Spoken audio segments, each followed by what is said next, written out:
कार्यक्रम रद्द करून अजित पवार आता मुंबईच्या दिशेने निघालेत। शरद पवार अजित पवार एकाच मंचावर त्यामुळे आज येणार नाही।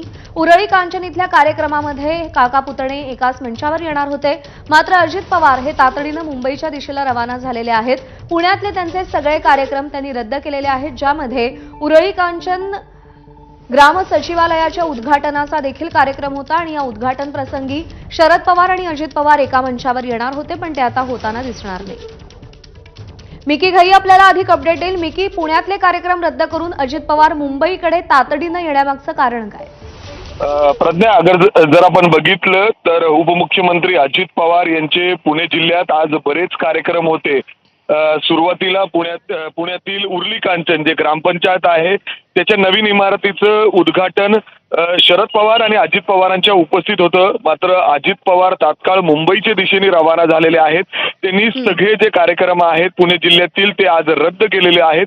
ही तात्काळ जाण्याचे जे कारण आहे ते प्राथमिक माहितीनुसार माहितीये की मुख्यमंत्री देवेंद्र फडणवीस यांच्यासोबत चर्चा करण्यासाठी। आपल्याला माहिती आहे की मुंबईत ज्या पद्धतीने मराठा आरक्षणाच्या संदर्भात मनोज जरंगे पाटील हे उपोषणावर बसलेले आहेत, आंदोलन करतायत, त्याच्यामध्ये कशा पद्धतीने तोडगा काढता येईल, कारण उद्यापासून जर आपण बघितलं तर पुन्हा एकदा सगळे लोक मुंबईत कामाला निघणार आहेत। मात्र एवढ्या मोठ्या संख्येने तिथं मराठा सगळे बांधव आंदोलनावर बसलेले आहेत आणि ह्याच्यातून तोडगा कशा पद्धतीने काढायचा, पुढे काय पावलं उचलायला हवी या संदर्भात ही महत्त्वाची बैठक मुंबईत तात्काळ बोलवण्यात आलेली आहे आणि त्यामुळेच उपमुख्यमंत्री अजित पवार त्यांचे पुणे जिल्ह्यातील सगळे कार्यक्रम रद्द करून मुंबईच्या दिशेने रवाना झालेले आहेत। आताच ही माहिती मिळालेली आहे आणि त्यामुळे आता या बैठकीत नक्की काय होतं हे पाहणं खूप महत्त्वाचं असणार आहे।